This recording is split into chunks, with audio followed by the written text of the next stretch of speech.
Study IQ IAS, अब तैयारी हुई अफोर्डेबल। नमस्कार दोस्तों पिछले 2-3 दिनों से लगातार चर्चा हो रही है हर जगह कि बिहार के अंदर क्या कोई ऑयल रिजर्व मिला है, क्योंकि यहां पर ड्रिलिंग की बात कही जा रही है। ये खबर अगर आप देखोगे ONGC to drill well in Bihar, तो इससे आप में से कई लोगों को लग सकता है कि एक बहुत बड़ा जो रिजर्व है वो पाया गया है। एग्जैक्टली ये मामला है क्या, ONGC यहां पर क्यों ऑयल की ड्रिलिंग करने जा रहा है, क्या चल रहा है और साथ ही साथ चैलेंजेस क्या हैं, वो सारी चीजें मैं आपको डिटेल से बताऊंगा। चलिए आगे बढ़ते हैं, लेकिन उससे पहले ध्यान रखिएगा, आप में से जो भी लोग यूपीएससी की तैयारी कर रहे हैं, चाहे अगर आप 2025 की तैयारी कर रहे हो तो ये वाला बैच हमारा ज्वाइन कर सकते हैं, या फिर अगर आप लॉन्ग टर्म बैच लेना चाहते हैं 2026 की तैयारी के लिए, तो आप हमारा GS फाउंडेशन का PTY ये लॉन्ग बैच ले सकते हैं। इन सभी के अंदर आपको कंप्लीट प्रिपरेशन कराई जाती है, प्रीलिम्स, मेंस, इंटरव्यू सब कुछ मिलता है। बस आपको हमारे वेबसाइट ऐप पर जाना है या फिर कमेंट सेक्शन में लिंक है और यूज करना है कोड अंकित लाइव, ताकि आपको मैक्सिमम डिस्काउंट मिल जाए। और इसके अलावा अगर आप MCQs अटेम्प्ट करना चाहते हैं तो मेरे इंस्टा पेज पर जा सकते हैं, वहां पर स्टोरीज में जितने भी MCQs हैं उसको आप अटेम्प्ट कर पाएंगे। चलिए शुरुआत करते हैं और सबसे पहले ये देखते हैं कि एग्जैक्टली हुआ क्या है। देखिए, oil and natural gas corporation ONGC सरकारी कंपनी, आप सबको पता है, उनके द्वारा इस साल बिहार के अंदर ऑयल और गैस को देखते हुए यहां पर जो ड्रिलिंग है, जो कुआं खोदा जाता है, वो किया जाएगा इसी साल। बताया जा रहा है कि जो कमर्शियल डिस्कवरी अगर मिल जाती है, मतलब ध्यान रखिएगा कि अभी ये जो ड्रिलिंग हो रही है इसका मतलब ये नहीं है कि कंफर्म हो गया है कि वहां से तेल निकाला ही जाएगा, क्योंकि आपको समझना है कि अगर मान लो किसी एरिया में तेल मिल भी जाता है, लेकिन उसका कमर्शियल वायबिलिटी कितना है वो बहुत मायने रखता है। मान लो अगर आपको तेल निकालने में ही ज्यादा कॉस्ट आ रहा है अभी करंट मार्केट प्राइस से, तो उसको निकालने का कोई फायदा नहीं है। मान लो अगर मैं कहता हूं कि इस समय कच्चा तेल का दाम $90 पर बैरल के आसपास चल रहा है, लेकिन उसको निकालने में ही $100 पर बैरल लग जा रहे हैं, तो उसका फायदा तो कुछ हुआ नहीं। इसी की वजह से इंपॉर्टेंट हो जाता है कि वो कमर्शियल वायबल है कि नहीं, ये चीज चेक करना। तो अभी के लिए आपको समझना है कि कुछ ट्रेसेस पाए गए हैं बिहार के अंदर कि वहां पर जो ऑयल है, स्पेशली गंगा बेसिन की अगर हम बात करें, तो यहां पर जो बिहार वाला इलाका है गंगा बेसिन में, वहां से इसकी शुरुआत हुई है। और अगर वहां पर कमर्शियल वायबिलिटी पाया गया तो पूरा का पूरा ये जो गंगा बेसिन आप देख रहे हो, जब मैं गंगा बेसिन की बात करता हूं तो यहां पर जितने भी ट्रिब्यूटरीज हैं, जो पूरा आपका रिवर सिस्टम है ना गंगा का, चाहे पंजाब की बात करिए, ऊपर से लेकर उत्तर प्रदेश, फिर बिहार, नीचे वेस्ट बंगाल, हर जगह यहां पर उसका फर्दर एक्सप्लोरेशन करने की कोशिश की जाएगी। अब क्वेश्चन यह है कि बिहार में ये कहां पर किया जा रहा है, ये जो पहला ऑयल वेल है वो कहां पर खोदा जा रहा है। देखिए, सुषमा रावत जो कि डायरेक्टर हैं एक्सप्लोरेशन एट ONGC, उनकी तरफ से बताया गया कि देखिए बिहार के समस्तीपुर में, ये अगर आप देखोगे बिहार का मैप एकदम बीचों बीच आपको मिलेगा, ये रहा आपका समस्तीपुर और यहीं से आपका गंगा बेसिन गुजरता है। तो समस्तीपुर में 3D सेस्मिक जो डेटा है करीब 300 स्क्वायर किलोमीटर एरिया का, वो कंपनी ने एक्वायर कर लिया है और उसके बाद यहां पर वो ड्रिलिंग करने जा रहे हैं। और बताया जा रहा है कि टोटल 2 एक्सप्लोरेटरी वेल्स की ड्रिलिंग करने की कोशिश की जाएगी। सबसे पहला तो क्या है कि समस्तीपुर में ये जो ड्रिलिंग होगा पहला वेल का, तो ये आपका इसी साल ये हो जाएगा, जिसका कॉस्ट करीब 30 से 35 करोड़ आने वाला है। और वहां पर अगर कुछ सक्सेस हासिल होता है, वहां से जो डेटा सामने निकल कर आएगा और हमें सक्सेस मिलता है, तब जाकर जो दूसरा वेल का ड्रिलिंग है वो भी किया जाएगा। अब वैसे मैं आपको बता दूं कि पहले भी जो एक्सप्लोरेशन है ऑयल रिजर्व का गंगा बेसिन में, स्पेशली बिहार के अंदर, ये किया गया था, लेकिन वो कमर्शियल वायबल नहीं था। इसके पहले मैं आपको बताऊं, लगभग 50 साल पहले बिहार के अंदर इस तरह का एक्सप्लोरेशन करने की कोशिश की गई थी। और इसकी बात क्या है कि आप समझिए 50 साल पहले जो हमारे पास डेटा था और आज हमारे पास जो डेटा है वो बहुत डिफरेंस है। आज के डेट में टेक्नोलॉजी आ गई है हमारे पास, सैटेलाइट के माध्यम से बहुत सारे डेटास कलेक्ट कर सकते हैं। तो इसकी वजह से अब यहां पर कहीं ना कहीं कंपनी को लगता है, सरकार को लगता है कि हमारे पास अच्छे चांस हैं कि वहां पर ऑयल मिल जाए। अब क्वेश्चन यह है कि इतना मायने क्यों रखता है। देखो,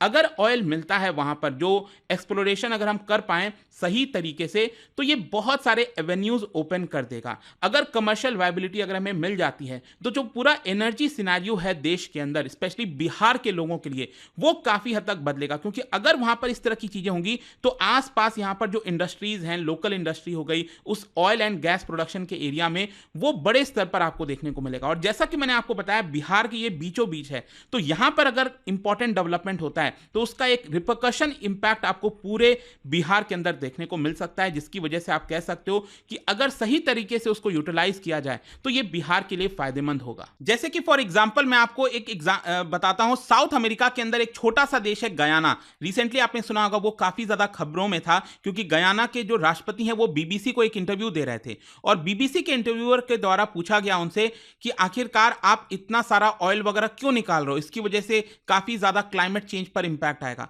तो अच्छा खासा सुनाया था गयाना के राष्ट्रपति ने, मैंने उसके ऊपर एक डिटेल वीडियो बनाया था। तो अब उसमें हो क्या रहा है कि गयाना अपने आप में काफी गरीब देश है, लेकिन ऑयल का ये जो पूरा प्रोडक्शन वगैरह वहां पर हो रहा है उसकी वजह से बताया जा रहा है कि वहां पर ग्रोथ बहुत तेजी से होने वाली है। साउथ अमेरिका का सबसे रैपिड ग्रोथ आपको गयाना के अंदर इस समय देखने को मिलेगा। तो कहीं ना कहीं वही एक इंपैक्ट आप बिहार में भी एक्सपेक्ट कर सकते हैं अगर इस तरह की इंपॉर्टेंट डिस्कवरी अच्छे से हो पाती है। खैर, इसके अलावा भी मैं आपको बता दूं कि बिहार के बाद एक और जगह उत्तर प्रदेश के अंदर आपको पता है एक जगह है बलिया करके, ये आप देखोगे एकदम उत्तर प्रदेश का ईस्टर्न वाला साइड जो कि बिहार बॉर्डर के साथ सटता है, वहां पर भी ओएनजीसी प्लान कर रहा है एक और ऑयल का जो वेल है वो आपका ड्रिल करने का। लेकिन यहां पर कुछ लैंड एक्विजिशंस वगैरह को इश्यूज हैं, वो मैं आपको और आगे बताऊंगा। लेकिन यहां पर एक चीज मैं आपको बता दूं कि ओएनजीसी ने समस्तीपुर बिहार के अंदर और यूपी के अंदर बलिया, वहां पर जो ब्लॉक है उसको एक्वायर किया था from the 4th open acreage licensing policy.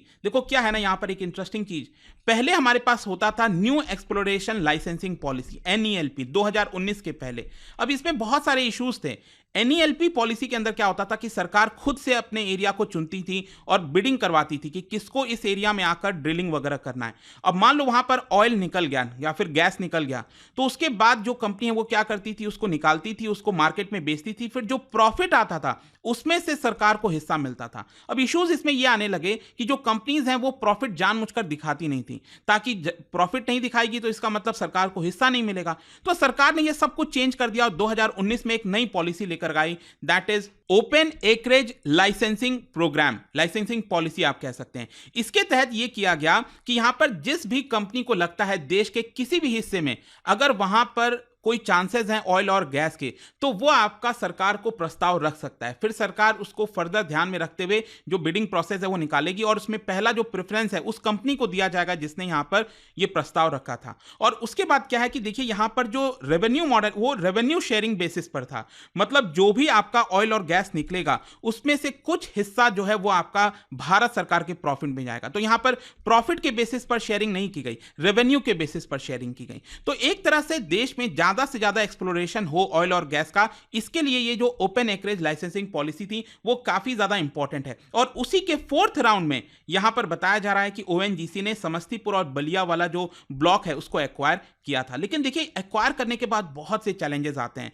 यहां पर ओएनजीसी के द्वारा बताया गया है कि हमें कोई बहुत बड़ा पैच ऑफ लैंड नहीं चाहिए, हमें तो सिर्फ 130 × 130 मीटर या फिर 150 × 150 मीटर का जो लैंड है वो एनफ है ऑयल के एक्सप्लोरेशन के लिए। लेकिन उसको भी एक्वायर करने के लिए स्पेशली बिहार के अंदर, यूपी के अंदर बहुत दिक्कत आती है। प्रॉब्लम क्या है कि अगर मान लो वो जमीन है वो अच्छे से डिवाइड नहीं हो रखा है फैमिली के अंदर। अब फैमिली में बहुत से लोग हैं, ताऊ हैं, चाचा हैं, बहुत से लोग हैं, तो हर एक किसी से बात करना पड़ता है ताकि वहां पर हमें परमिशन मिल सके। तो बहुत सी इस तरह की चीजें होती हैं, क्योंकि क्या होता है कि जब भी इस तरह के एक्सप्लोरेशन कराए जाते हैं तो ओएनजीसी के ऊपर सारी जिम्मेदारी आ जाती है। ओएनजीसी को लिमिटेड टाइम दिया जाता है, ऐसा नहीं है कि अनलिमिटेड टाइम है कि आप 10 साल के लिए ले लो करते रहो।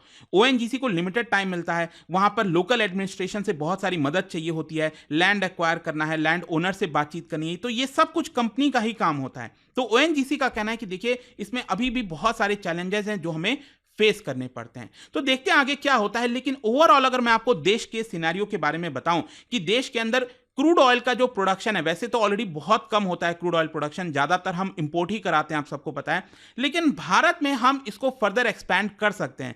इश्यूज क्या है मैं आपको बताता हूं। अभी प्रेजेंट में अगर आप देखोगे तो भारत की 2 ही ऐसी कंपनी है और वो भी सरकारी company, ONGC and oil India, यही दोनों के पास सबसे ज्यादा आपको ब्लॉक देखने को मिलेंगे क्रूड ऑयल के। ऑक्शंस वगैरह में यही लोग इसको जीतते हैं और इसको एक्सप्लोर करते हैं। प्राइवेट प्लेयर्स के साथ इश्यूज क्या हैं? प्राइवेट प्लेयर्स इसमें बहुत ज्यादा घुसना नहीं चाहते। इसका कारण यह है कि बहुत सारा परमिशन चाहिए, डिलेज होता है, जैसे कि एनवायरमेंटल क्लियरेंस हो गया, डायरेक्टरेट जनरल ऑफ हाइड्रोकार्बन से फिर परमिशन लो, तो इतने सारे उलझन होते हैं, ब्यूरोक्रेटिक स्ट्रक्चर होता है, जिसकी वजह से प्राइवेट प्लेयर्स इसमें एंटर करना नहीं चाहते। और स्टिल अगर बेस्ट केस सिनारियो भी अगर हम लेते हैं तो लैंड अलॉटमेंट, ब्लॉक अलॉटमेंट से लेकर प्रोडक्शन तक कम से कम 7 साल लग जाता है। तो इसीलिए यहाँ पर हमें कहीं ना कहीं पॉलिसीज में भी चेंज आने की जरूरत है, क्योंकि यहाँ पर अगेन आप देखोगे ये रेड कलर का लाइन ये दिखा रहा है कि कैसे हमारा जो ऑयल का प्रोडक्शन है देश के अंदर वो लगातार गिरते जा रहा है, और वहीं जो हम इंपोर्ट कराते हैं, ये जो ब्लू कलर का लाइन आप देख रहे हो, ये हमारा इंपोर्ट बढ़ता जा रहा है। तो हमें ये जो गैप है इसको थोड़ा सा कम करने की जरूरत है। खैर जो भी है, कंक्लूजन ये निकलता है कि बिहार में काफी कुछ बदल सकता है अगर वहां पर कमर्शियल डिस्कवरी हो जाती है, कमर्शियल वायबिलिटी हो जाती है ऑयल की। अब वो देखना होगा इसमें कितना समय लगेगा, ओएनजीसी कितना टाइम लेता है, लेकिन बताया ये भी जाता है कि बिहार के अंदर बहुत सारे जो मिनरल ब्लॉक्स हैं उसको भी आगे चलकर फ्यूचर में ऑक्शनिंग करने की बात हो रही है। तो लेट्स सी आपका क्या कहना है इसको लेकर, आप मुझे कमेंट सेक्शन में बता सकते हैं। और जाने से पहले एक इंटरेस्टिंग क्वेश्चन, क्या आप बता पाओगे? देखो ये बहुत ही कॉमन सेंस वाला क्वेश्चन है, नेचुरल गैस कहां पर आपको देखने को मिलेगा? इन 4 ऑप्शन में से ध्यान से पढ़िएगा। इसका राइट आंसर आप सबको पता है, मेरे इंस्टाग्राम पर तो मिलेगा ही, वहां पर अगर आप नहीं हो कोई बात नहीं, टेलीग्राम से ले सकते हैं इसका सही उत्तर। मैं कई सारे जो एमसीक्यूज हैं वो यहाँ पर स्टोरीज में डालता रहता हूं। अगर आपको पीडीएफ ये तो टेलीग्राम पर आइए, अलग अलग सोशल मीडिया पर आप जुड़ पाओगे। और जैसा मैंने आपको बताया, अगर आप यूपीएससी की तैयारी कर रहे हैं, कोई भी बैच चाहते हैं, you can just use this code Ankit live, ताकि आपको मैक्सिमम डिस्काउंट मिल जाए। आई होप कि वीडियो आपको पसंद आया होगा। मिलता हूं आपसे next time. Till then thank you very much, see you soon. Study IQ IAS, अब तैयारी हुई अफोर्डेबल।